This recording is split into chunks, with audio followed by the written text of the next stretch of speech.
자, 오늘도 헬마우스 임경빈 작가 함께합니다. 그런데요. 네. 뉴스 듣기 전에 네. 중요한 말씀 전달해야죠. 예, 안녕하세요. 먼저 인사하고요.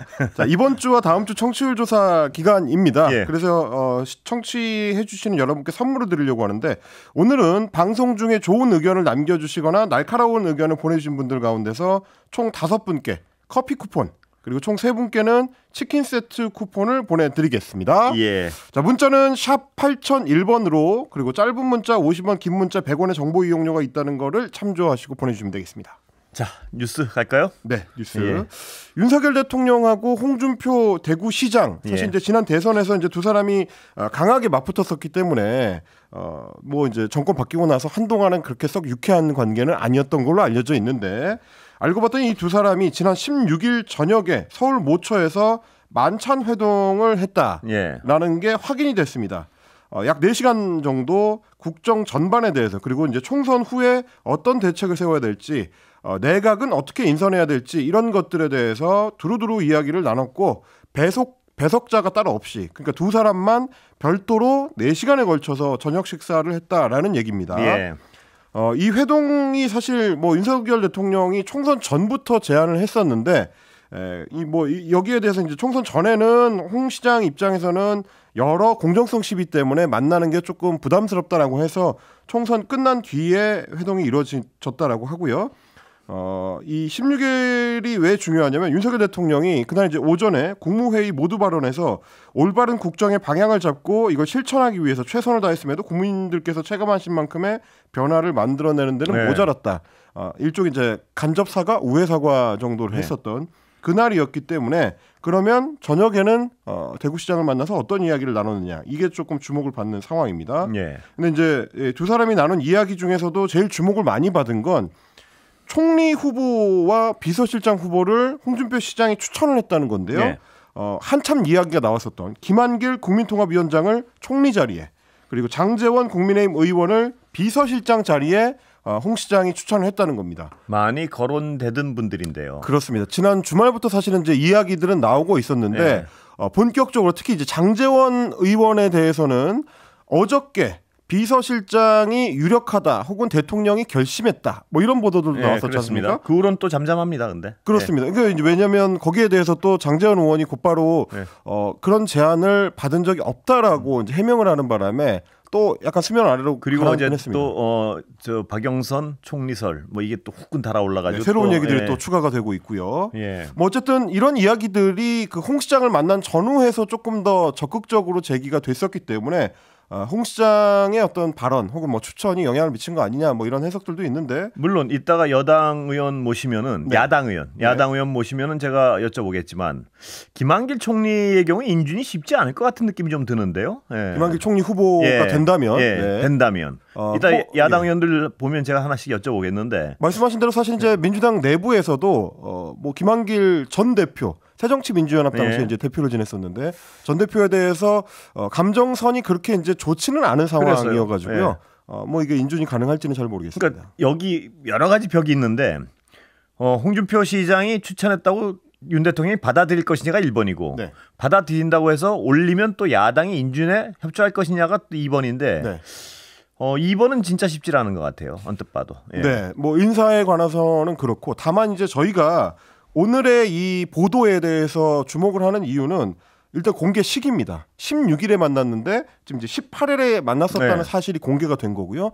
그리고 두 사람이 단독 회동으로 배석자도 없이 4시간 동안 이야기를 나눴다고 하는데 구체적으로 누구의 이름이 거론됐는지까지 언론 보도가 되고 있습니다. 예. 그러면 사실 이제 저희처럼 비평하고 해석하는 입장에서 봤을 때는 이거는 의도적인 언론 노출이 아니냐라는 생각을 할 수밖에 없는 거고. 그렇겠죠. 그럼 두 사람은 왜 만났고 어떤 목적 때문에 혹은 이제 양쪽에서는 무엇을 노리고 이 만남을 노출시켰느냐 이런 이제 해석을 할 수밖에 없습니다. 일단 대통령 입장에서는 상당히 좀 위기 국면이 길어지는 상황이었습니다. 대통령을 향해서 여권 내에서도 총선 패배에 대한 책임론이 제기가 되고 있는 상황이고 민주당이나 혹은 이제 야권에서는 공공연하게 레임덕이라는 얘기까지 나오는 상황이었기 때문에 여권에서도 굉장히 좀 스피커의 크기가 큰 걸로 유명한 홍준표 시장의 측면 지원이 필요했다라는 해석이 가능합니다. 실제로 이제 홍준표 시장 같은 경우는 회동을 하고 나서 다음 날인 어제 본인의 페이스북에 이런 글을 썼습니다. 당대표 선거는 100% 당원 투표로 하는 게 맞을 것 같다라는 얘기입니다. 이건 사실 이제 대통령 입장에서, 윤 대통령 입장에서 봤을 때는 본인의 의지가 더 많이 담긴 당대표가 선출될 가능성이 높아지기 때문에 듣기 좋은 소리죠. 그러니까. 듣기 좋은 얘기죠. 공교롭다라는 생각을 하지 않을 수가 없는 거고요.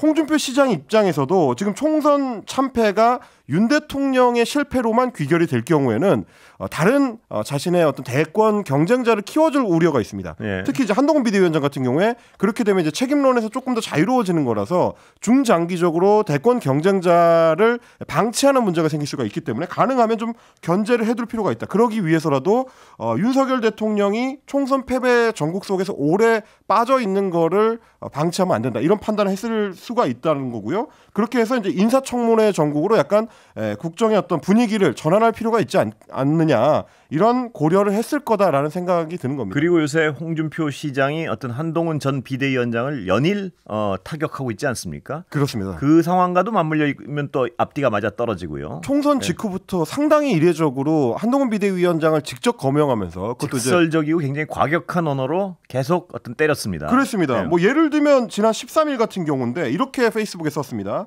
이번 총선은 철부지 정치 초년생 하나가 셀카 하나 찍으면서 나 홀로 대권놀이나 한 것이다. 단어 선택 하나하나가 정말 아픔이 이제 들어갈 수밖에 없는, 한동훈 비대위원장 입장에서 아플 수밖에 없는 대목인데, 이런 얘기들을 이제 쭉 이어오고 있다는 것도 어떻게 보면 이제 대통령실하고 교감이 있었던 거 아니냐, 이런 생각을 하게 되는 지금 대목입니다. 사후적으로 보면 앞뒤 맞아요. 그렇고 대통령이 듣기에는 요새 대통령과 한동훈 전 비대위원장의 사이가 틀어졌다는 설이 많은데, 그렇다면 대통령이 듣기에도 듣기 좋고, 그렇죠. 자신의 정적은 제거 가능하고 뭐 여러 가지 어떤 일석이조의 효과가 있는 것 같아요. 결국 이제 정치적 이벤트라는 거는 양쪽이 다 노리는 바가 있기 때문에 이루어지는 거라서요. 그 부분에 대한 해석들이 이제 다양하게 나오는 것 같습니다. 자, 그리고 그 와중에 홍준표 지사는 분명히 어떤 총리 후보로 김한길 전 대표를 올렸는데, 어제 이제 그 일대 소동이 벌어진 거예요.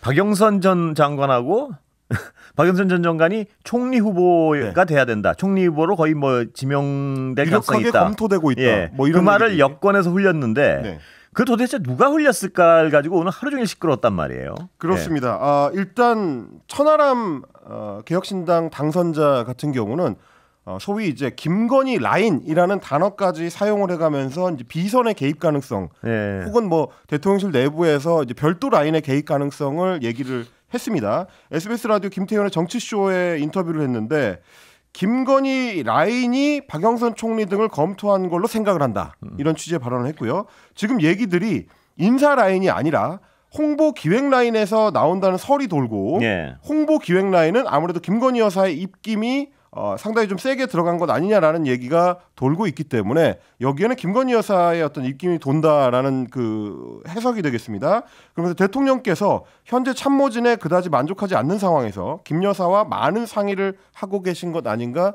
추측한다, 이런 얘기까지 했습니다. 그러니까 이제 김건희 여사가 구성을 한 홍보 기획 라인 쪽에서 최근에 인사 관련된 논의를 주도하고 있다, 이런 취지의 발언인 거고요. 그러면 분명히 문제 삼을 만한 부분인데요. 그것은 공식 라인이 아니고 비선을 통해서 인사가 거론되고 있다는 얘기 아닌가요? 그렇습니다. 뭐 이제 해석하기 나름이지만 어쨌든 대통령실의 내부에서 일하고 있는 사람들이기 때문에 이게 비선이냐 아니냐는 논란이 있을 수 있는데, 다만 인사 문제에 있어서 이 사람들이 적극적으로 개입하거나 혹은 주도할 수 있는 권한이 있느냐, 이 문제가 논란이 될 것 같습니다. 대통령실에서 일하는 사람들이 나서는 거는 뭐 어떤 의견은 제시할 수는 있지만 그 의견이 주로 김건희 여사의 의견을 받아와서 그걸 표출한다면 굉장한 문제가 되겠죠. 그건 비선 논란으로 곧바로 이어지는 거고요. 자칫하면 이제 국정농단 논란까지 이어질 수 있는 거기 때문에 상당히 좀 조심해야 되는 문제 제기인데, 천하람 당선자가 이제 적극적으로 지금 제기를 하고 있고, 박지원 민주당 당선인 같은 경우도 언론 인터뷰에서 그 얘기를 좀 계속 띄우고 있는 상황입니다. 그러면서 페이스북에 뭐라고 썼냐면, 박영선, 양정철 인사파동의 진원지를 대통령께서는 밝히고 사과하셔야 된다라고 직접 압박을 했습니다.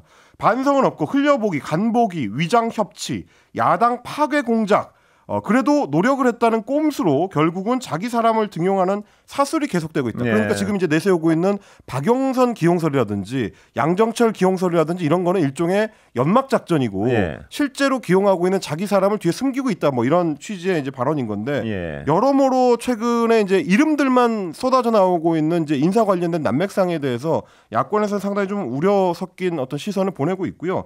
이거는 이제 야권만이 아니라 소위 이제 보수 언론으로 분류가 되는 언론 매체들에서도 똑같이 제기되고 있는 문제입니다. 오늘 아침에 이제 동아일보 같은 경우는 뭐라고 썼냐면 공식 인사 업무를 맡고 있지 않은 윤석열 대통령 측근 그룹이 해당 인사를 추천하는 등 관여했고 대통령실 내에 인사위원장을 맡고 있는 이관섭 비서실장이 검토 사실을 알지 못했던 것으로 알려졌다. 바로 그 부분이 비선 논란이 있는 부분 같은데요. 아까 얘기했지만 그 업무를 맡고 있지 않은 사람들도 추천을 하거나 의견을 제시할 수는 있는데 이 사람들이 추천한 인물이 어디서 왔느냐. 그게 만약 김건희 여사라고 의심을 하고 있는 거 아니겠습니까? 천하람 당선인 같은 경우는 그렇게 의심을 하는 거고요. 근데 그게 누구건 그 밖에 있는 사람 누구의 어떤 공식 라인에 있지 않은 어떤 사람의 의견이 그렇게 이 라인을 통해서 발표가 되고 그것이 막 전국을 흔들고 이거는 큰 문제죠. 그리고 이제 또 언론들이 이런 우려를 하는 이유는 어제의 이 인사 문제가 계속 논란이 될 때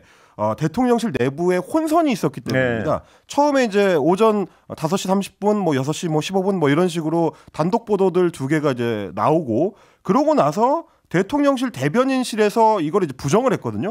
언론 공지를 해가지고 검토된 바 없다라고 해명을 했는데 또 몇 시간 뒤에 다른 대통령실 관계자 발로 기사가 또 나옵니다. 박영선 등을 비롯해서 모두 유력하게 검토하는 것은 맞다. 그러니까 처음에 나온 TV조선 보도나 YTN 보도가 맞다는 거를 재확인을 한 거거든요. 왜냐하면 맨 처음에 없다 그랬잖아요. 그렇습니다. 그럼 이거는 대통령실 내부의 공식 라인이라고 할 수 있는 공부 라인 중에서는 이제 가장 그 언론하고 직접적인 연관이 있는 대변인실에서 부정을 했는데 다른 별도의 라인에서 그거 맞는 얘기다라고 다시 부정을 하는 대통령실 내부의 혼선이 그대로 노출되는 거라서 뭐 동아일보라든지 중앙일보라든지 이런 매체들에서 오늘 아침에 계속 어떤 그 경고 신호 메시지 같은 보도가 나왔던 것도 이 혼선과 연관이 있다 이렇게 봐야 될 것 같습니다. 당연히 어떤 예를 들어 대통령실에서 말입니다. 박영선 총리설이나 이런 게 근거가 없으면 당연히 노발대발할 일이죠. 이거는 왜냐하면 아무 근거 그런데 누군가가 흘렸고 그 누군가가 흘린 사실조차 모르고 있다가 나중에 보니까 우린 그런 사실 없습니다 했다가 나중에 누군가 흘린 게 분명해지니까 그때 부인도 못하는 거예요. 또. 그렇습니다. 이건 난맥상이라고 볼 수밖에 없는 상황 같은데요. 말씀드렸다시피 이제 대통령실 비서실장은 대통령실을 총괄하는 책임자이기도 하지만 동시에 이제 인사위원장이기도 하기 때문에 대통령실의 인사가 어떻게 돌아가는지를 비서실장 모르게 진행한다는 건 그 자체로 심각한 문제거든요. 그렇죠. 이런 부분들이 노출된다는 거는 좀 다시 돌아봐야 될 필요가 있을 것 같고요.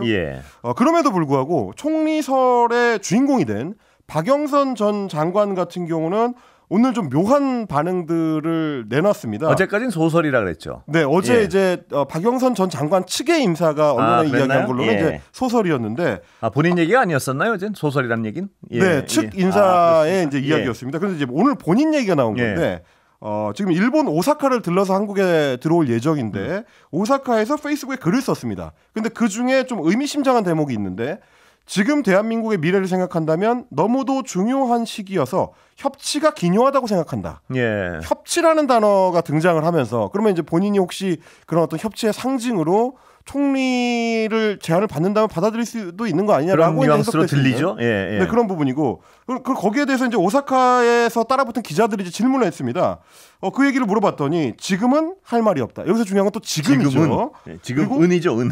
나중에 이야기하자. 이렇게 얘기를 했습니다. 지금은 할 말이 없지만 나중에 이야기할 거리가 있을 수도 있다는 걸로 들려서 그 말을 추론해 보면 분명히 공식적인 제안이 들어오면 고려해 볼 만은 하다의 뜻으로 들리는데요. 기자들은 당연히 그렇게 해석할 수밖에 없는 그런 대목입니다. 그렇다면 그런데 아까 이것도 야당이 의원 있다가 출연하시면 여쭤보겠지만 박영선 의원을 만약 일방적으로 여당 대통령실에서 추천한다고 했을 때 과연 야당이 받을 것이냐 그것도 다른 문제 같아요. 그것도 특히 이제 국무총리이기 때문에 야당이 인준에 찬성하지 않으면 통과가 안 되는 거거든요. 그런 부분들도 같이 보셔야 될 것 같습니다. 그렇습니다. 이게 전국이 오히려 꼬여가는 느낌이 좀 드는데요. 이게 뭐 풀려가는 게 아니고 더군다나 김한길 총리 후보를 만약 추천한다고 해도 그것도 역시 마찬가지 경우고. 예. 그래서 저희도 어저께 이제 정치 문법 얘기를 했던 건데 문법에 어긋나는 문장으로만 글을 쓰게 되면 그건 이제 비문이 될 수 있다. 이런 말씀 다시 한번 강조를 드리고 싶습니다.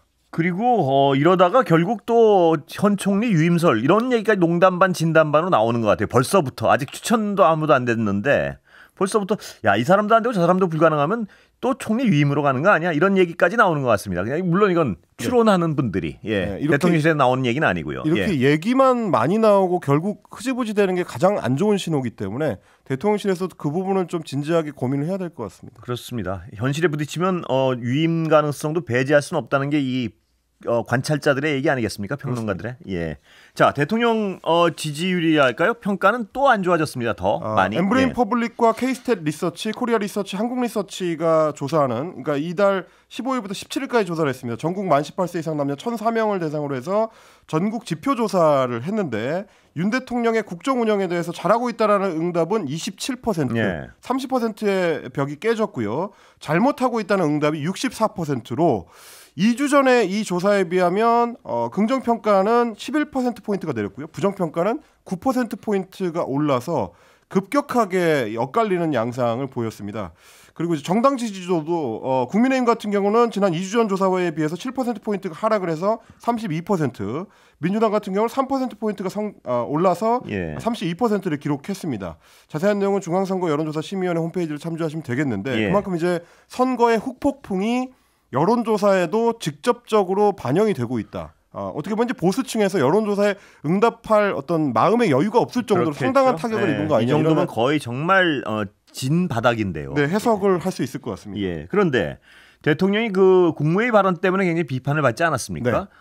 불통의 통치 스타일이 그대로 유지될 것이다. 이런 어떤 또 유지된 것이다. 이런 비판을 많이 받았는데 대통령이 진심인 것 같아요. 왜냐하면 그 당선인들에게 전화를 했다면서요. 그러니까 이제 총선 이후에 그러면 총선 결과를 어떻게 해석하고 어떤 차후 계획을 세울 것이냐가 가늠자가 될 텐데 오늘 이제 한겨레에서 보도한 내용을 보니까 총선이 끝나고 나서 대통령이 일부 당선자들한테 전화를 걸어서 이제 축하를 했는데 그 내용 중에서 좀 주목을 끄는 부분들이 이런 부분입니다. 한겨레 어떤 그 당선자가 이야기하기로는 대통령은 국정 철학은 흔들리지 않는다라는 생각을 갖고 있다. 다만 소통에는 좀 더 신경을 써야 한다는 생각을 가지고 있다라는 건데 이거는 저희가 얼마 전에 얘기를 들었던 그 국무회의 모두 발언하고 거의 비슷한 내용의 그런 취지의 얘기죠. 국정 방향은 문제가 없는데 소통 방식이라든지 홍보에 있어서 부족했다. 거의 일맥상통하는 내용인데 그렇다면 그 비공개 발언에서 했다는 내용이 사실 별 비중이 없다는 게 여기서 다시 드러나는 거 아니겠습니까? 그렇습니다. 혹은 이제 참모들이 일명 이제 그 조금 더 유화시켜서 전한 거 아니냐라는 이제 의심이 드는 건데 그렇습니다. 다른 당선자의 발언도 거의 비슷합니다. 윤 대통령이 국정 방향은 옳다고 생각한다. 그러나 소통을 지적하니 그 부분에서 좀 신경을 써야 한다는 생각을 하더라라고 전했는데 그러니까 지금의 국정 기조를 그대로 유지하고 대신에 이제 기자회견이라든지 다른 어떤 소통 창구라든지 방식을 좀 검토해서 그런 쪽에만 변화를 주겠다라는 걸로 들리는 그런 내용이었습니다. 예, 오늘 여기까지 듣겠습니다. 지금까지 헬마 임경빈 작가였습니다. 고맙습니다.